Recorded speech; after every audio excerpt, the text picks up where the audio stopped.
I should be getting ready for work, but there's something that's heavy on my mind and I really feel like I need to share it. So, this weekend, went to U of I. I was one of the presenters. Different areas, burnout, self-care, and my presentation was on sustainability as a school social worker. I've been doing school social work for 10 years, so I'm like, that's me.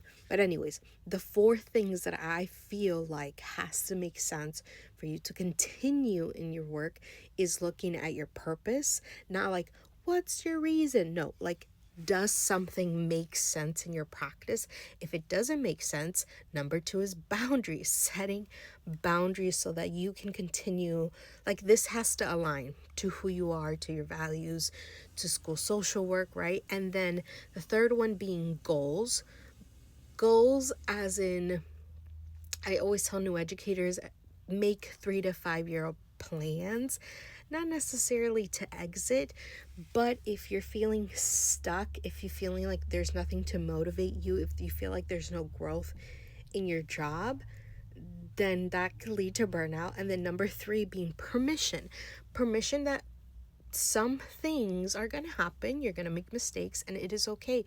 We are all humans, right? So those four things are the things that we need to look at: purpose, boundaries, goals, and permission. And I want to go back a little bit more to the goals because, again, if we're not feeling motivated, if we don't feel growth, if we're not feeling like we're growing in the spaces we are or have those opportunities to grow, then that also leads to burnout. And so the way I link it to is that thanks to therapy, thanks to doing other things outside of school, as a LCSW, as a supervisor, as someone that has taken interns in schools, like, I am thankful for that, because if I didn't have that, then I wouldn't continue as a school social worker. And